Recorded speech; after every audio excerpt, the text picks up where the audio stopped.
Once upon a time, in a peaceful forest nestled between tall mountains and glistening rivers, there lived a bear named Barlow. Barlow was known far and wide as the sleepiest bear in the entire forest. While most bears prepared for hibernation with care, gathering food, securing their dens, and saying goodbye to friends, Barlow had a different strategy. He just slept. It didn't matter what season it was. Spring, nap in the meadow. Summer, snooze under a tree. Fall, snore through leaf piles. And winter? Well, of course, he slept through all of it. The other animals admired Barlow in some ways. "He's so calm," said the deer. "Nothing ever bothers him," said the fox. But they also worried. "He never learns anything new," the wise old owl once said, shaking her head. "One day he'll sleep through something important." Barlow didn't pay much attention.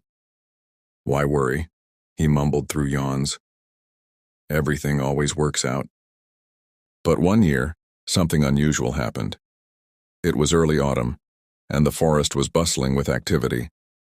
Squirrels darted through trees gathering acorns, birds flew south in noisy flocks, and bears prepared their dens for the long winter ahead. But Barlow, as always, was curled up on a patch of soft moss, gently snoring with a leaf stuck to his nose. Suddenly a great hush fell over the forest. A distant rumble echoed from the mountains, and the ground gave a gentle tremble. The animals froze. From the highest pine, the owl saw a plume of smoke rise into the sky. "The mountain's waking up," she hooted gravely. "The fire mountain. It hasn't stirred in 100 years." A murmuring panic swept through the forest. The fire mountain was a sleeping volcano. If it truly awoke, the whole forest could be in danger. The owl called a meeting. All the animals gathered near the ancient tree at the heart of the woods. Even the grumpy badger and the shy turtles came. But one animal was missing, Barlow. "He's probably napping through this too," grumbled the rabbit. "Someone needs to wake him," said the owl. "He must prepare. We all must." So the little chipmunk, brave despite her size, scampered off to find him. She reached Barlow's mossy bed and tapped his nose. "Barlow, wake up!" he groaned. "5 more minutes." "No, Barlow," she squeaked. "The fire mountain is waking up. The forest is in danger." Barlow slowly blinked. Open his eyes. "The what now?" Reluctantly, with a stretch and a big yawn, Barlow rose. "Fine. Lead the way." Back at the ancient tree, the animals were making plans. Some talked of finding shelter farther down the valley. Others suggested building rafts in case the river rose from the heat. When Barlow arrived, he plopped down and yawned again. "Everyone's so worried," he mumbled. "Just sleep through it. That's what I'll do." The owl fluttered down beside him. "Barlow, this is serious. If the volcano erupts, the forest will change. Trees may burn. The river could flood. You need to be alert and you need to help." Barlow grunted. "I'm just a sleepy bear. I don't know how to help." But then a tiny voice spoke up. It was the chipmunk. "You may be sleepy, but you're also strong. If the lava comes, we might need to move rocks or clear paths. We need you." Barlow blinked. No one had ever said they needed him before. He stood up and shook the leaves from his fur. "Okay, what do I do?" The animals quickly got to work.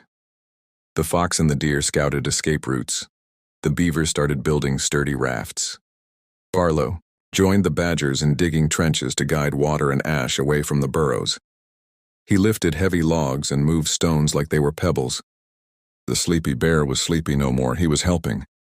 Days passed and the smoke grew thicker. The ground rumbled more often. But the animals were ready. When the volcano finally rumbled and let out a deep groan, the sky turned red with ash and fire. Trees trembled, and the animals fled to the river where the rafts waited. Barlow stayed behind for just a moment, looking around the forest he had always napped in. It was changing, but he had changed too. He lumbered to the riverbank just as the first raft launched. He dove into the water and helped push the last raft full of turtles and hedgehogs to safety. When the sun rose the next day, the animals were safe on the other side of the river. Ash covered the sky, But their new camp was untouched. Barlow, exhausted, from more work than he'd done in a lifetime, finally curled up under a tree and fell asleep. But this time the animals didn't shake their heads or roll their eyes. They laid soft leaves around him and let him rest. "You've earned it," said the owl perched above him.